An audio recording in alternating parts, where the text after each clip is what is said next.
Welcome back to Before the Bell. That's Nick Kalikas. I'm Frank Trigg. This week, UFC Fight Night 81, Dillashaw versus Cruz. Back in Boston again at the TD Center. I know Conor McGregor sold out in like 3 minutes or something by himself the last time we were there.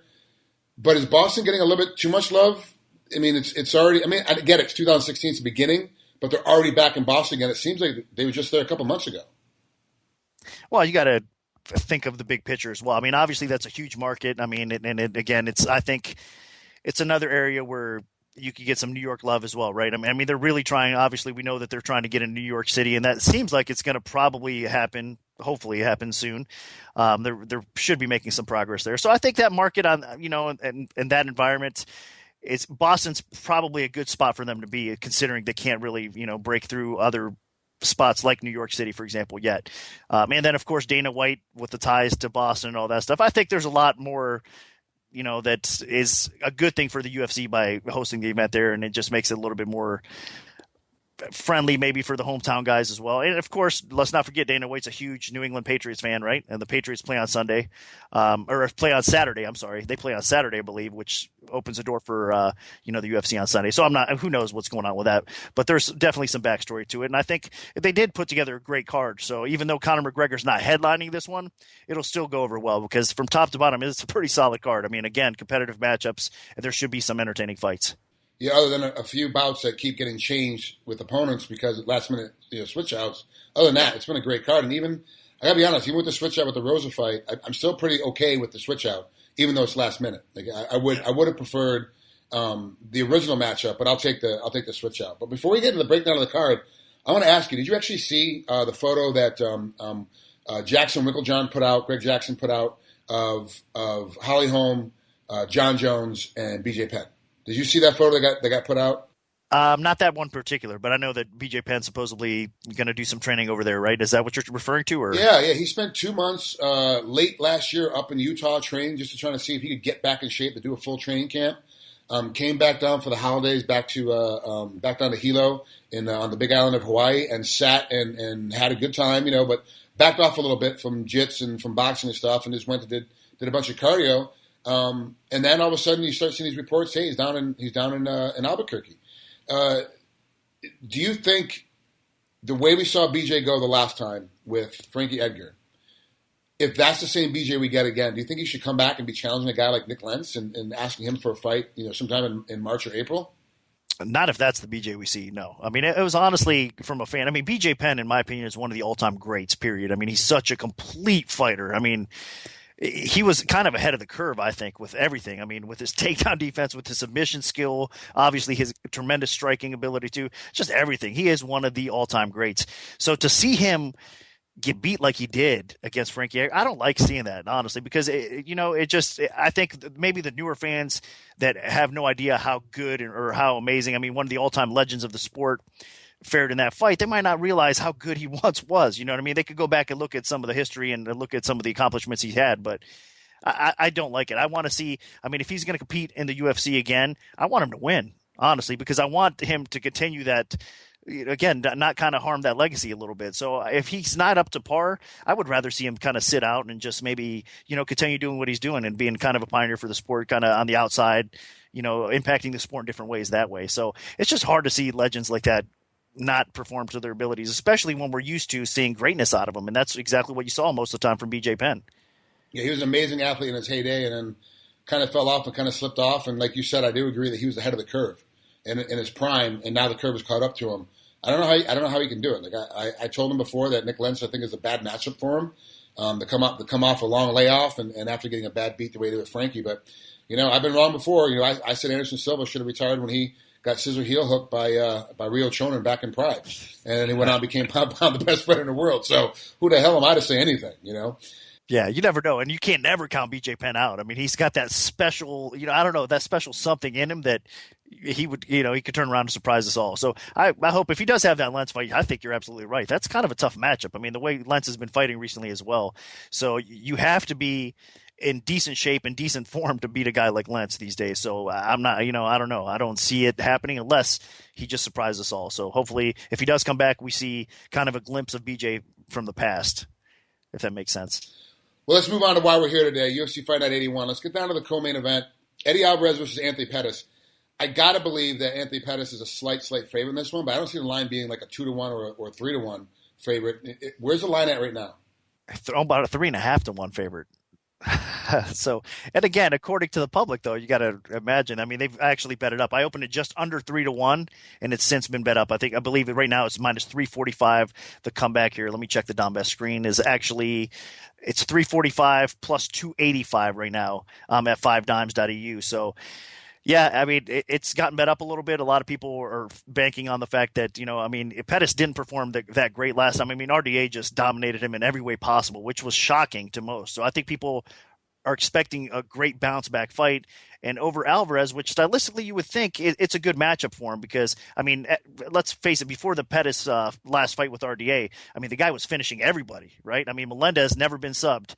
He got subbed by Pettis, right? Ben Henderson, of all people, he's a hard guy to sub as well. He catches Ben Henderson. He knocks out Cerrone. I mean, the list goes on and on with what Pettis was doing at that time. He was kind of on this rise to the top where you just thought the guy was invincible almost, right? And then all of a sudden he just goes out and kind of lays an egg. I mean, he just RDA looked fantastic. You got to give him a lot of credit for that fight, but it was surprisingly, how easy kind of that fight was for him. So in this spot against Eddie Alvarez has been around the sport for a long time. And, he has some similarities, right, to RDA. I mean, he's got good wrestling. He's got good boxing. He's got good fight IQ. He pushes a high pace. There's a lot of good things to like about Eddie Alvarez, but the problem here is he's kind of, fight years, again, he's getting to that spot where he's had so many fights that he might be hitting that decline spot, even though I know he's putting in the work, and I think he's actually performed pretty well in the UFC so far, Alvarez has, but against a guy like Pettis, I mean, it's going to be hard for him to kind of stand and bang with them and not get clipped and put out, I think. So Pettis does have that opportunity to finish the fight on the feet. And then if Alvarez does take him to the floor, he's got to be careful because, again, I mean, the submission threat is always there. But I do think the line is too high. I think people are disrespecting Eddie Alvarez in this spot. And I think, it should be a little bit more competitive than the line currently indicates for sure. So from a betting standpoint, it sounds like you're saying lay money on Eddie Alvarez just because the line is so high. Or is this a leave alone fight? It's a dog or pass situation for sure, especially where it is now. But I would take just a small stab at the dog if you're going to bet it. It just, because it is hard to believe. I mean, everybody can have one bad night, one bad performance. And I think that's probably what we saw in Pettis. But, mentally, where's he at right now? I mean, that was a devastating loss, right? I mean, you're at the top of the game, and then all of a sudden you get beat like you did there. So I think there's a lot of questions, even in Pettis' mind, he wants answered here. But he should be motivated. He's had enough time to kind of heal up and refocus and, get himself sorted back out a little bit. So it is his fight to win or lose. I do think Pettis is going to probably win the fight. But where the line is, plus 285 on a guy like Eddie Alvarez, it really shouldn't be that way, right? I mean, against no matter who he fights, he's at the top tier of the lightweight division. Whether he was in Bellator or not, we all knew that Eddie Alvarez was capable of competing with the best in the world, even in the UFC. And I still believe that, even if he is getting a little bit older and he's kind of hitting maybe that decline spot, he's still a game fighter, and he's going to be in here. He knows what he's facing in Anthony Pettis. I mean, if you can't get worked up and motivated for a guy like that, I don't know what you can, who you can get motivated for. So, Eddie Alvarez is going to be prepared, and he's going to come to win. So that's why I think, it's a dog or pass situation. There's no way, especially after the last performance, I would lay 3-1 on Pettis over Alvarez. No way I would do it. Is the kick heard around the world against Henderson that Pettis did? Is that still feeding into the hype that, even though it was shown long ago, is it still feeding the hype of Pettis?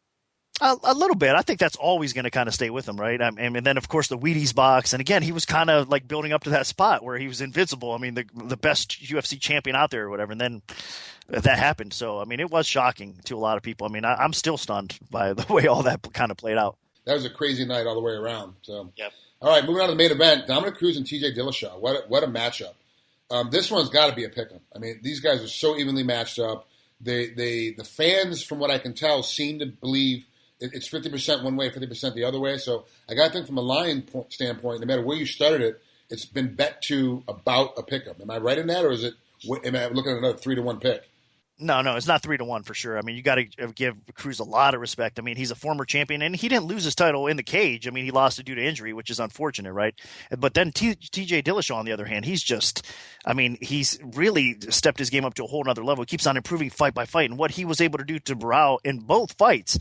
2 times to a guy that just seemed like he was the next Jose Aldo of the division. You know what I mean? What Jose Aldo was doing at 145 at that time, it seemed like Barao was going to start doing and taking over at 135, in bantamweight division. So TJ Dillashaw kind of derailed all of that, and he looked impressive by doing so. And he's got a complete game. And the funny thing here is, I mean, they have a lot of similarities by the way they fight. I mean, they both can wrestle. They both have that, the movement that's really smooth, and it's hard to kind of figure them out and kind of hard to hit at times. I mean, defensively, they're definitely capable of avoiding some punishment. I mean, Cruz, I think, is even better. I mean, as far as that goes, I think TJ gets hit a little bit more than Cruz does. But that being said, their stylistic, I mean, the way they go about their offense as far as striking accuracy, I just think that Dillashaw has a little bit more power. And my main concern, honestly, in this fight is the time off. I mean, injury after injury for Dominic Cruz, you cannot avoid that, like thinking about that stuff. I know he looked great when he came back against Mizugaki. In fact, I'm surprised. I mean, how he was able to just run through Mizugaki like he did,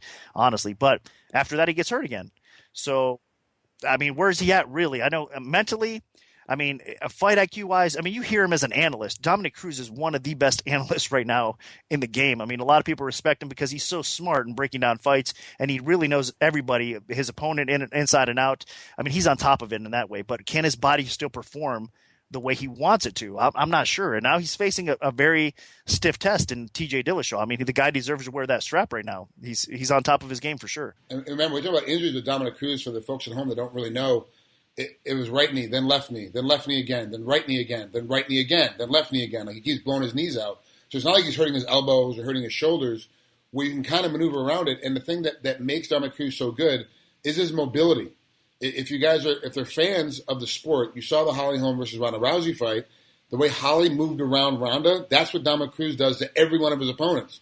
His wheels have got to be slowing down now. He's getting injured so often, so much. He's got to be slowing down and not be able to make that maneuverability as much. Will TJ Dillashaw be able to slow him down? It sounds like the way you're talking that TJ's probably going to be able to stop his mobility, which puts it into TJ's favor. Am I correct in that analysis? Yeah, and as far as the line goes, I never really answered that question, though. I mean, I opened at minus 150 as far as Dillashaw being favored. So, that is kind of close to a pick 'em, but 1.5 to 1 or so for Dillashaw. And now it's down to 140, but the line margins have kind of tightened up. So there is decent support coming in on both fighters. I mean, people are betting TJ Dillashaw. People are betting Dominic Cruz as well. So we're going to continue to see that trend.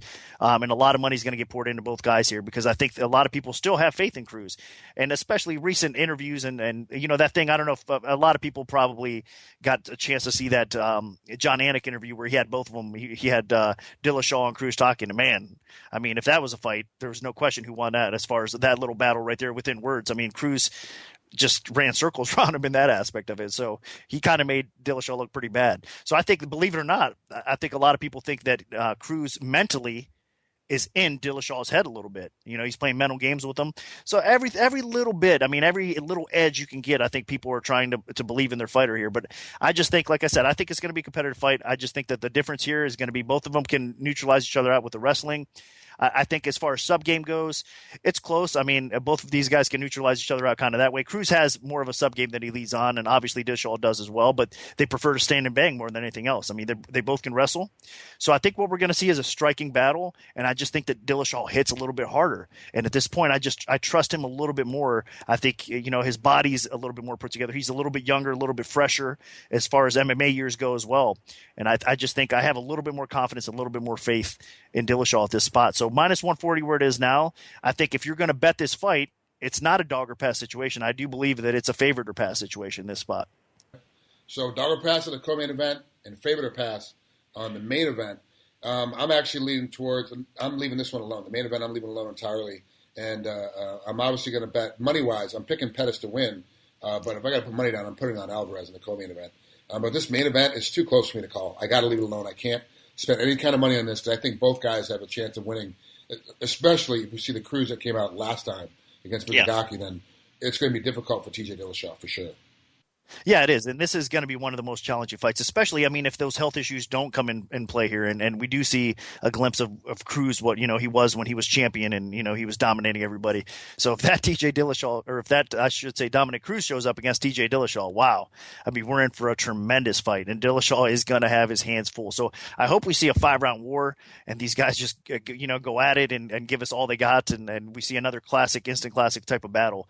But yeah, for me, honestly, I do lean a little bit more towards Dillashaw. You know what you're getting at this point. I mean, his improvement along the way has been noticeable, and I think that he's just a step ahead right now. And I mean, in most areas over Cruz. But we'll see how it plays out. You can never count Dominic Cruz out. That's Nick Kalikas. I'm Frank Trigg. This is Before the Bell. We'll see you again here at MMA Oddsbreaker.